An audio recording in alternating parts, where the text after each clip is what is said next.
डकी अपने बयान में बताया उसने वीलॉग में कि मुझे एक मूंछों वाला आदमी आ गया, इस तरह उस तरह, जो भी मार कुटाई जिस तरह भी, ये वो सिविलियन आदमी है।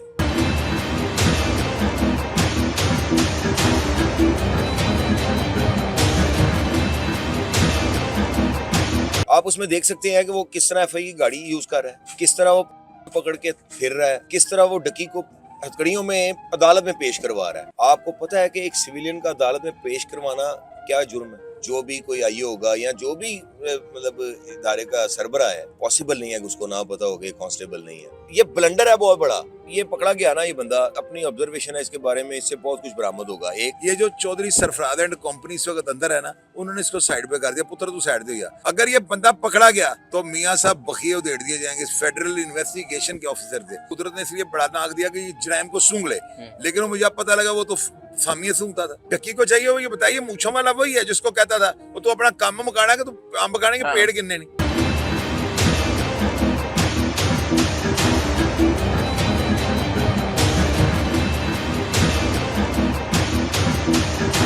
बिस्मिल्लाहिर्रहमानिर्रहीम। पाकिस्तान और दुनिया भर में देखने वालों को अस्सलाम वालेकुम। मेरा नाम मियां मोहम्मद आसिफ। नाजरीन, एनसीसीआईए जहां डक्की को गिरफ्तार किया गया और डक्की से तफ्तीश शुरू की गई, वो सबसे अहम किरदार उसमें एक कार खास का था जिसने डक्की को मार पीट के उसे पैसे निकलवाने के लिए अफसरान के पैगाम दिए। ये कार खास कौन था, ये कार खास का अमल दखल क्या था और ये कार खास कौन कौन से इख्तियारात इस्तेमाल करता था, ये आपको बताएंगे। मेरे साथ जो शख्स बैठे हुए हैं ये शाहिद चोई साहब के छोटे भाई हैं और शाहिद चोई साहब वो हैं जो क्राइम स्टोरीज में सोशल मीडिया पे तहलका मचाते हैं और उनकी खबरों को फॉलो किया जाता है। इनसे जानेंगे कि वो कार खास कौन है, इनके पास बड़ी अंदर की खबर है। चोई साहब अस्सलाम वालेकुम। वालेकुम सलाम आसिफ भाईजान, कैसे हैं आप? आरफ चोई साहब, आपके पास ये एनसीसीआईए का जो कार खास है जिसने डक्की से पैसे निकलवाए, बल्कि डक्की की छतरोल भी की, डक्की को बहुत मारा, ये कौन है, कहाँ से आया, ये प्राइवेट है या एनसीसीआईए का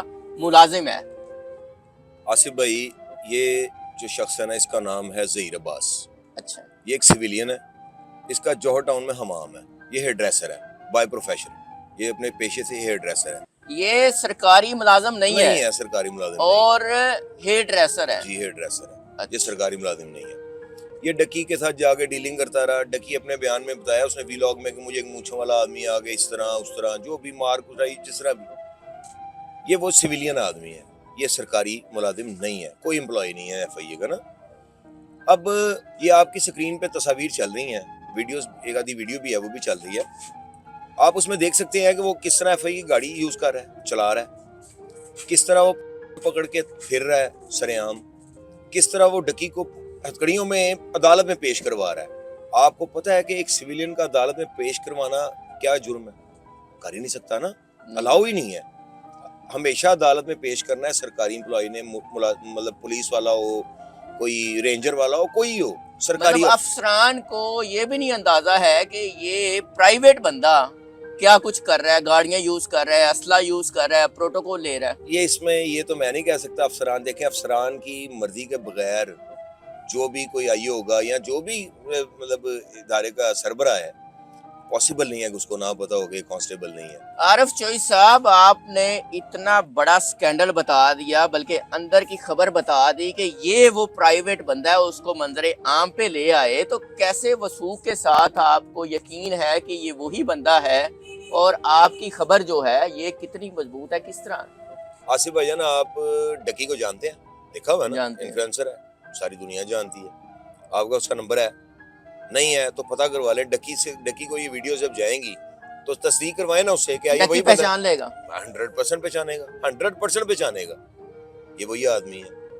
और सर ये ब्लंडर है बहुत बड़ा। ये कुछ आपके भाई शाहिद चोई साहब ने हर खबर में तहलका मचाया है, आपने भी आते ही तहलका मचा दिया। देखिए, ये मैं तहलका नहीं मचा रहा, ये तो मैं इदारों को इन्फॉर्म कर रहा हूँ। काम तो उनका है, मैं तो खबर दे रहा हूँ, मैं तो इंकशाफ कर रहा हूँ कि ये सिविलियन है। अब ये उनका काम है ना, प्रूफ करे नहीं है भाई, मुझे कहेंगे, मैं कह रहा हूँ, मैं तो आपको ऑन रिकॉर्ड ऑन कैमरे में कह रहा हूँ कि ये अगर आपकी ये खबर झूठी साबित तो मैं जो सजा मुझे मिलेगी मंजूर है, मैं भुगतूंगा इसको। आपको कंफर्म है कि ये वही बंदा है? 100% डेड श्योर हूँ ये वही बंदा है, ये सिविलियन है। तो इसके पीछे कौन है? अब सरफराज चौधरी साहब, ये मैं नाम नहीं लूंगा किसी का, पता मुझे है कौन है, लेकिन मैं नहीं नाम लूंगा। ये इदारा इन्वेस्टिगेट करे खुद, ये खुद इदारा इन्वेस्ट। मैं आपको एक बात कितने साल से मतलब ये सारा कुछ कर रहा है? मेरी इन्फॉर्मेशन है बड़ी देर से है, अब टाइम का तो मैं अंदाजा नहीं लगा सकता, क्योंकि मेरा जो सोर्स है उसने जो मुझे बताया उसने काफी देर से है। अब मैं आपको इसमें एक बात बताऊं, जब ये बंदा अरेस्ट होगा ना, अभी तक ये भाग गया हुआ है, मेरी इन्फॉर्मेशन के मुताबिक ये गायब है, ये ऑन स्क्रीन नहीं है, ऑन फ्रंट पे नहीं है, घर मतलब जहाँ भी इसको अभी तक अरेस्ट नहीं किया? नहीं किया गया। वो क्यों नहीं किया गया, खबर तो मैं ब्रेक करूं, तीसरा दिन है, चौथा दिन हमने पहले अपने चैनल पे ब्रेक की, शाहिद चौधरी साहब के ऑफिशियल चैनल पे ब्रेक आपका की। अपना चैनल भी है, जी, किस मेरा नाम अपना से है? वॉक इन टीवी के नाम से मेरा चैनल। नाज़रीन, इनका चैनल वॉक इन टीवी के नाम से है, ये उसका तस्वीर भी चल रही है, आप इनको फॉलो कीजिएगा और देखिएगा कि कौन कौन सी स्टोरीज ये ब्रेक करते हैं। आरिफ चौधरी साहब, अगर ये पकड़ा जाता है तो आपको क्या लगता है क्या इंकशाफात होंगे? आसिफ भाई, ये पकड़ा गया ना ये बंदा, मेरी अपनी ऑब्जर्वेशन है इसके बारे में, इससे बहुत कुछ बरामद होगा। एक दूसरा, ये मंथलियाँ ये लेता रहा कॉल सेंटर, ये कॉल सेंटर आपने पता है ना, इनसे मंथलियाँ सारी कलेक्ट ये करता रहा है, ये काफ़ी सारे अफसरान का मंजूर नजर रहा है। ये मैं आपको मुसद्दकाबाद कर रहा हूँ, मैं मुसद्दकाबाद कर रहा और हूँ। ये बताएगा कि मैं किस किस के ये बताएगा, कारे ये खुद खास हूँ, कारे किस किस खास, के साथ चल रहा ये हूँ, बताएगा, खुद और बताएगा। कितनी रिकवरी की है, ये वो और बताएगा किस किस से पैसे जब निकलवाए हैं। इसको अंडर इन्वेस्टिगेशन लेके आएंगे, इसकी इन्वेस्टिगेट होगा, ये होगा बंदा। तो इन्वेस्टिगेट करने के भी 2 3 4 तरीके हैं ना। एक इन्वेस्टिगेशन होती है प्रोटोकॉल में, एक इन्वेस्टिगेशन होती है अफसरान कानून के मुताबिक, कानून, एक इन्वेस्टिगेशन होती है जिस तरह हम आपकी और मेरी सिविलियन की होती है, जिस तरह आम लोगों की होती है। जिस तरह मिसाल के तौर पे छोटी सी मिसाल है, हालांकि वो इतना नहीं खास, जिस तरह लिटरली यानी कि डकिया आपके सामने, इस तरह का कोई उसके साथ रवैया इख्तियार किया जाएगा तो आपको ऐसे ऐसे इंकशाफात होंगे, महकमा फिर कहेगा कि खबर देने वाले ने खबर दी है, फिर महकमा मानेगा। अभी तो मैं ये प्रूफ तो उन्होंने करना है ना भाई, मैं गलत कह रहा हूँ ना, मैं गलत कह रहा हूँ। डकी मौजूद है, डकी जिंदा है ना, मौजूद है, वो भी मौजूद है। ये बंदा को अरेस्ट करें, सारा कुछ पता लग जाएगा। डकी साहब, आप भी जरा पहचानिएगा और बताइएगा, चाहे अपने व्लॉग में बता दें कि ये बंदा कौन है। नाज़रीन, ये शाहिद चौधरी साहब के भाई हैं।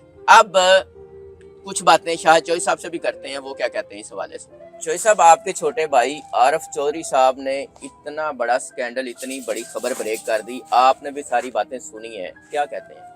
सबसे पहले तो मैं आपको ये कहूंगा, तमाम ऑडियंस को ये बताना चाहता हूँ, जो वॉक इन टीवी के नाम से जो चैनल मेरे भाई ने लॉन्च किया है ना, मुझे उसकी तबीयत का मिजाज का पता है। वो इस तरह की खबरें जो है ना, समझ लें कि उसके हाथ पे रखी हैं, पता नहीं किस किस की तरह की खबरें जो है ना ब्रेक करेगा। उसने जब मुझे ये स्टोरी दिया ना कि ये ऐसे है, मैंने कहा ऐसे हो नहीं सकता। मैंने रिसर्च किया है, अब मैं कुछ चीज़ें आपको ऐसी बताने लगा हूँ जो छोटा भाई आपको एक्सप्लेन नहीं कर सका। सबसे पहली बात ये, अगर ये पकड़ा जाता है तो बड़ी चीज़ें सामने आ जानी थी। अब इसको क्यों छुपाया गया है? ये जो चौधरी सरफराज एंड कंपनी इस वक्त अंदर है ना, उन्होंने इसको साइड पे कर दिया, पुत्र तू साइड दे गया, क्योंकि उनसे रिकवरी कोई नहीं होनी, उनके ऊपर रिकवरी प्लांट ही कोई नहीं होनी, कोई रिकवरी फिट ही नहीं होनी, तो उनकी बेलें हो जाएंगी, तो ये बाहर आके इसको संभाल लेंगे। अगर ये बंदा पकड़ा गया तो वो जो बड़े भाईजान जिसकी उसने तारीफ और सारी कौम उनको सल्यूट मारती है, जिसे डकी की जाकर जो है ना हेल्प की, उनको चाहिए इसको पकड़वाएं। अगर ये बंदा पकड़ा गया तो मियाँ साहब बखिए उधेड़ दिए जाएंगे, फेडरल इन्वेस्टिगेशन के ऑफिसर थे। हमें पता है कि ये प्रोग्राम जो है ना हमें नहीं करना चाहिए था, क्योंकि फेडरल इन्वेस्टिगेशन एजेंसी के साथ तो हमारा रोजगार रब्ता रहता है। पीक एक्ट के वो उन्होंने सोशल मीडिया डिपार्टमेंट से उन्होंने पीक एक्ट हर चीज का वो ऑल इन ऑल। साहब, अगर वो अच्छा काम कर रहे हैं, इतने जो करप्शन वाले अफसरान है उनको पकड़ा है, तो इसका पकड़ना भी जरूरी है।